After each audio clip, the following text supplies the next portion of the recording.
Welcome back to my channel women's health talk. और यहाँ पर हम बात कर रहे हैं विमेंस से हेल्थ से रिलेटेड टॉपिक्स पर। तो फ्रेंड्स, आज हम जिस टॉपिक पे बात करने वाले हैं वो है बच्चे के ट्यूब में पानी भर जाना, बच्चेदानी की जो ट्यूब होती है उनमें पानी भर जाना या उसमें टीबी हो जाना।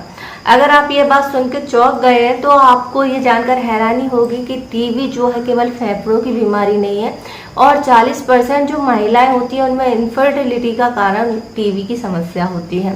तो जो टीबी होती है केवल फेफड़ों में नहीं होती है, बाकी ऑर्गन्स में भी होती है। और टीबी जो है आपको पता ही है कि कितनी खतरनाक बीमारी होती है।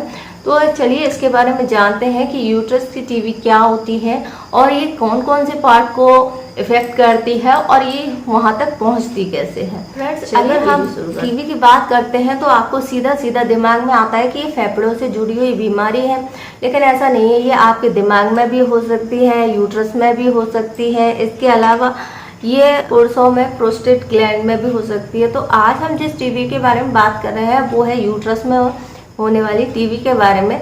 तो सबसे पहले यह जानना जरूरी है कि ये टीबी होती कैसे है। फ्रेंड्स, टीबी जो है एक संक्रमित बीमारी है।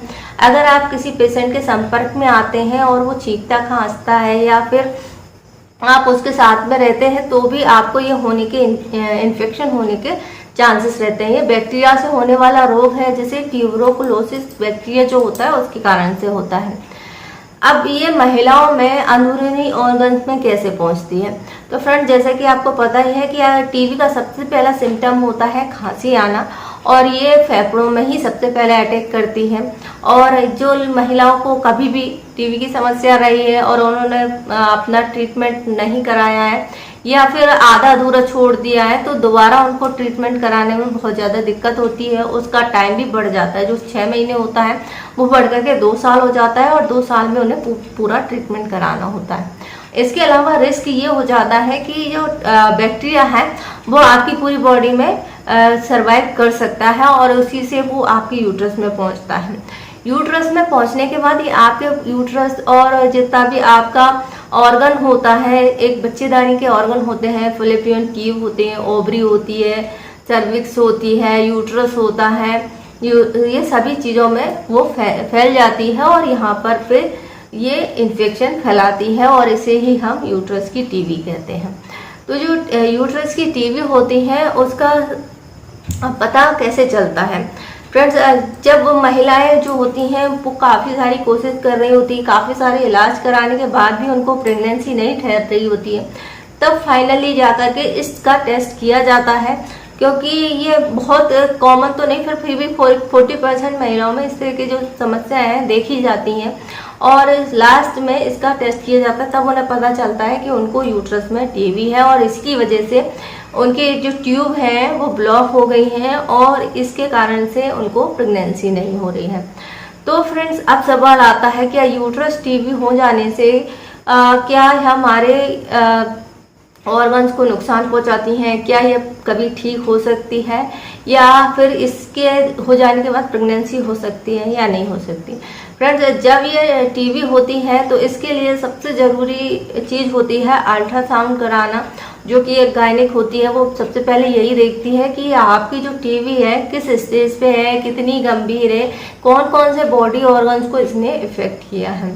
तो ऐसे में जब वो देखती हैं तो उनको दिखता है कि या तो ट्यूब में पूरे में पानी भरा हुआ होता है या जाले बन गए होते हैं या फिर यूट्रस में धागे जैसी रचना बन गई होती हैं। तो अगर ऐसा हो जाता है तो फिर ऐसी महिलाओं को जो है प्रेगनेंसी नहीं होती है, क्योंकि उनके ये ऑर्गन्स हमेशा के लिए खराब हो गए होते हैं। कुछ और टेस्ट लिखते हैं, जैसे कि ब्लड टेस्ट लिखते हैं, आपके यूट्रस की बायोप्सी देखते हैं। इसके अलावा जेनेटिक टेस्ट भी कर सकते हैं, जैसे कि आपकी फैमिली में पहले आपकी बहन माँ को अगर इस तरह की प्रॉब्लम रही है तो ये टेस्ट जो है किए जा सकते हैं। तो जो टीबी जो होती है अगर होती है तो फिर आपको क्या सिम्टम आते हैं या फिर कौन सी चीज़ें हैं जो आपको कभी नज़रअंदाज नहीं करनी चाहिए। कोई भी महिला जब उसकी शादी होती है उसके बाद वो प्रेगनेंसी प्लान करती है, तो अगर उसका पीरियड जो है हम गड़बड़ कर रहा है और बहुत ज़्यादा प्रॉब्लम कर रहा है तो फिर तुरंत डॉक्टर से मिल लेना चाहिए। इसके अलावा सेक्सुअल रिलेशनशिप बनाने में बहुत ज़्यादा पेन हो रहा है तो भी आपको डॉक्टर से मिलना चाहिए। इसके अलावा जो आपका वेजाइनल डिस्चार्ज है वो बहुत ज़्यादा हो रहा है तो भी आपको दिखाना है। इसके अलावा अगर आपको किसी फेफड़े वगैरह या दूसरे पार्ट में टीबी है, यूट्रस में नहीं है, तब भी उसका प्रॉपर ट्रीटमेंट आपको करा लेना चाहिए। अगर ऐसा पहले कभी रहा है तो भी आपको डॉक्टर को बताना चाहिए, क्योंकि ऐसे जो लोग होते हैं, ऐसी जो महिलाएं होती हैं, उनके टीबी होने के, यूट्रस टीबी होने के रिस्क जो है 30% तक बढ़ जाते हैं। चाहे आपको बचपन में रही हो, जवानी में रही हो, या फिर अभी आसपास ही के दिनों में हुई हो। अगर आपने उसका पूरा प्रॉपर ट्रीटमेंट करा लिया है, फिर भी आपको ये चीज़ें जो है डॉक्टर को जरूर बतानी। आपको बहुत ज़्यादा पेट दर्द होता है, पीरियड पेनफुल होते हैं, पेट के निचले हिस्से में जो है हमेशा दर्द बना रहता है, तो ये सारे सिम्टम होते हैं इसके, जो कि आपको जरूर दिखाना चाहिए। अब इसके ट्रीटमेंट की बात करें तो इसका ट्रीटमेंट 6 महीने का होता है। कुछ दवाइयाँ दी जाती हैं जिनसे ये टीबी जो है पूरी तरीके से ठीक हो सकती है।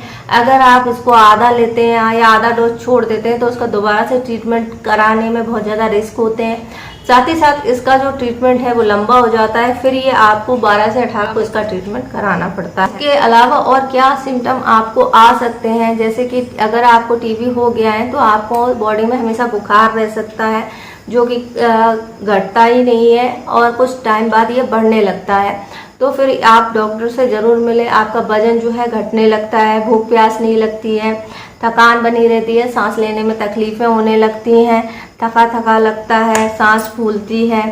तो ये सभी जो चीज़ें हैं, दिल की धड़कनें जो हैं तेज़ रहती हैं, तो फिर आपको डॉक्टर से मिलना चाहिए।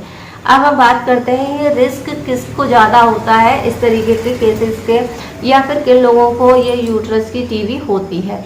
सबसे पहला होता है कुपोषण का शिकार, क्योंकि इनकी जो महिलाएं होती हैं उनकी इम्यूनिटी बहुत वीक होती है, जिसके कारण से इन्फेक्शन आसानी से इनको हो जाता है। तो अपनी डाइट में विटामिन सी लें, जो कि प्रतिरक्षा तंत्र को मजबूत करता है, आपका इम्यूनिटी सिस्टम को बूस्ट करता है। तो डाइट में विटामिन सी लेना शुरू कर दें। इसके अलावा अगर आपको इलाज चल रहा है तो पूरी जो डोज है वो पूरा प्रॉपर लें। अगर आपको इस तरह के कोई भी सिम्टम आते हैं तो बिना देरी किए डॉक्टर से मिलें। आप सभी तरह की जो सब्जियां होती हैं अलग अलग कलर की लें, विटामिन डी लें। ये सभी चीज़ें जो हैं आपकी इम्यूनिटी को बूस्ट करती हैं। अल्कोहल, कैफीन, इस तरह की जो चीज़ें हैं आपको नहीं लेनी है। आंवला, टमाटर, संतरा, केला, अंगूर, विटामिन सी से भरपूर जो फल होते हैं वो ले सकते हैं। एंटीऑक्सीडेंट्स ले सकते हैं, शकरकंदी, ब्रोकली है, तो ये सभी चीज़ें आप कर सकते हैं। अब इससे बचाव के क्या कर सकते, प्राइवेट पार्ट जो है उनकी अच्छे से सफाई करें। इसके अलावा इलाज कराएं, फल सब्जियां खूब खाएं, एक्सरसाइज करें, तो ये आप इनसे बच सकते हैं। तो आई होप आपको ये जानकारी पसंद आई होगी।